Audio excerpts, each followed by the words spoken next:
Bulamaka. So if someone were to ask us as to what's the biggest challenge in our line of work, I would say it's a client's perception that Fiji does not have the capacity to style her wedding perfectly. Owning a business like ours has really opened our minds and our eyes as to how we can benefit from our natural resources. And how we operate is, so we would ask a client to send us images of pictures that she thinks that we can recreate that would suit her personality. So we would take her pictures, her images, draw up an inspiration board, and try and recreate it using our tropical flowers and whatever we could find. You'd find us mostly in the Nandi Back Road with all the bushes looking for that unique flower, that unique weed to add to our collection.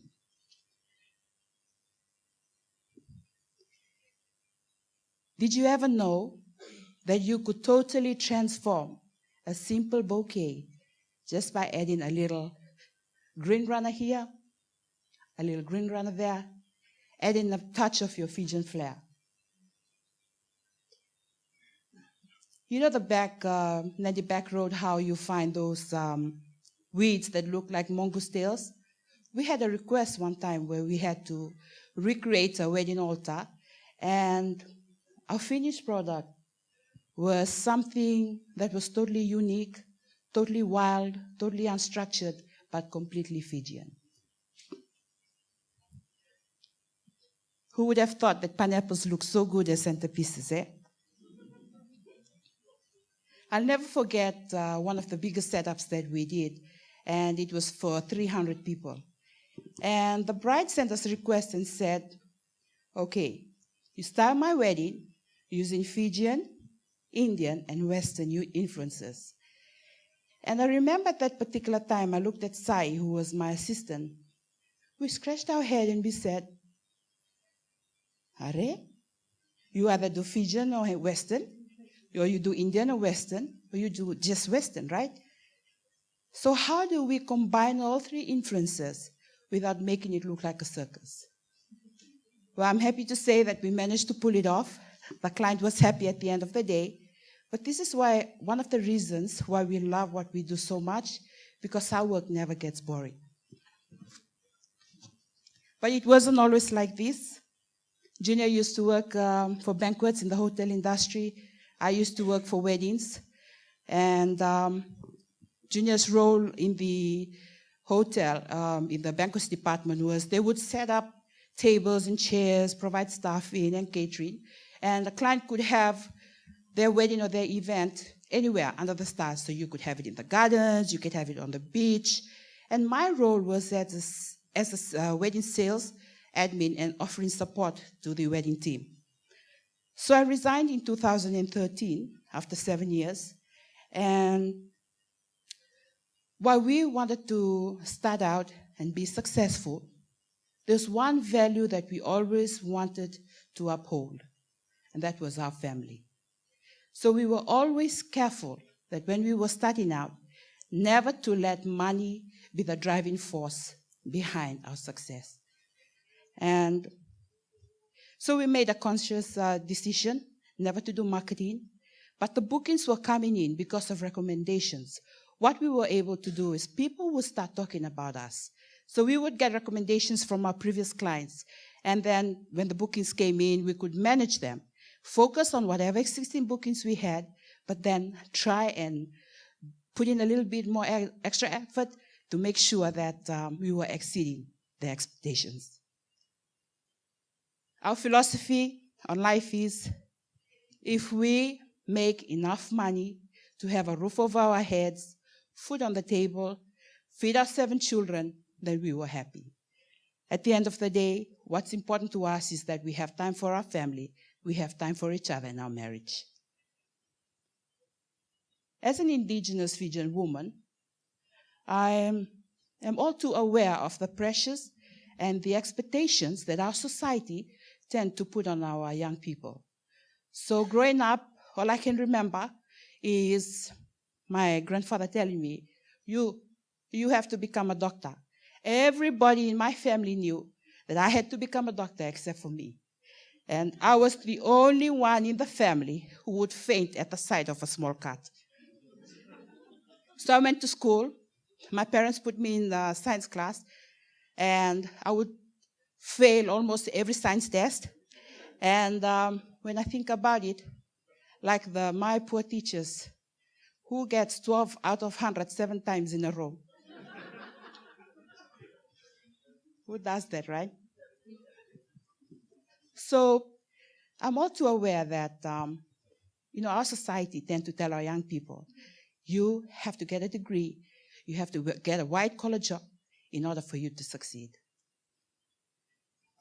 It's funny how, if I'm in town, people would come up to me and ask for Junior. And then I'd say, oh, he's in the village. And then they'll say, oh, he's not working. No, he's working. Oh, where? In the village. I just told you he's in the village with his cows working. And they would get all confused. And like you just see the mental wheels are going around in their minds. Like, okay, so you own a business and you're standing here in bag and box. And aren't you supposed to be in a flash office, driving a flash car? I mean, these are all, don't get me wrong, these are all good and the benefits of you working hard. But my point here is, we are doing exactly what we love doing. We are at a place where we were exactly meant to be.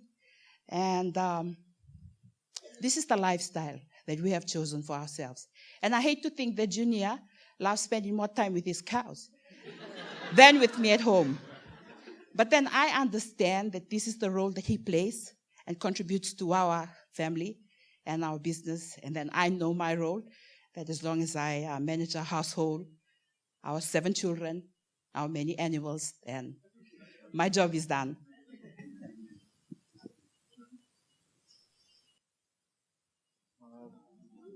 This is our family. We have 5 daughters and 2 boys.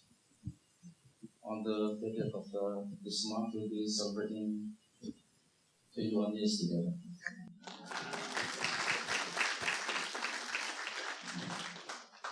Our eldest daughter, Rose, she always dreamt of being a doctor one day. After she passed our final year in high school, we made her sit down and we spoke to her. We said, you love your plans, your dream of being a doctor, but we have something else in plan for you.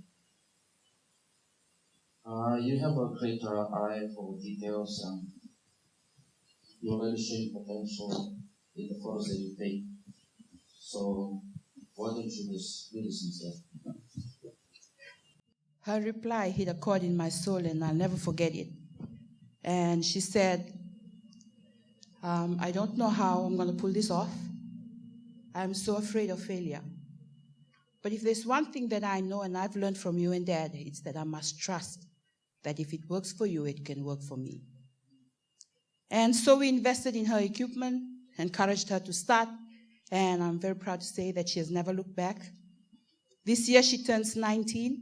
She started her own business, and she has developed her own style of photography, and she's in charge of all our social media and websites.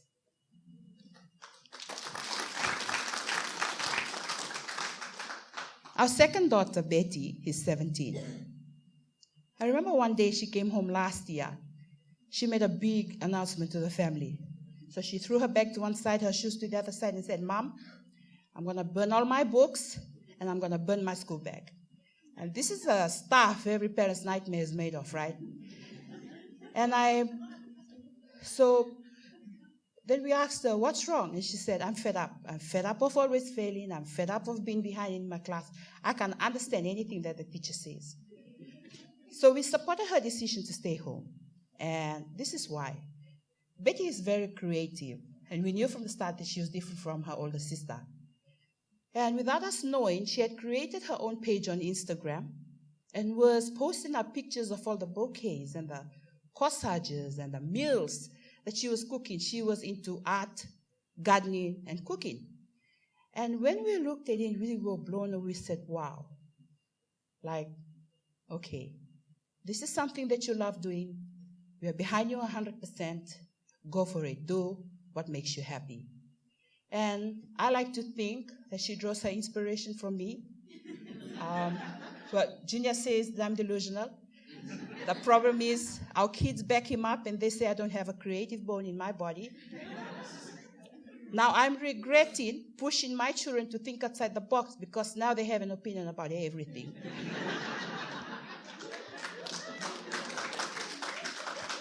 Now the simple principles that we live by is what defines us today, that we don't have to conform to the world standards and definition of what it means to be successful. You see, we are comfortable with who we are and what we've achieved. If we can make thousands of dollars doing what we love, at the pace that we're going, the pace we want to, the style that we have, then what's stopping you from doing the same? You can redefine what happiness means to you. You can rewrite a new chapter for yourself and your generation to come today. Naka.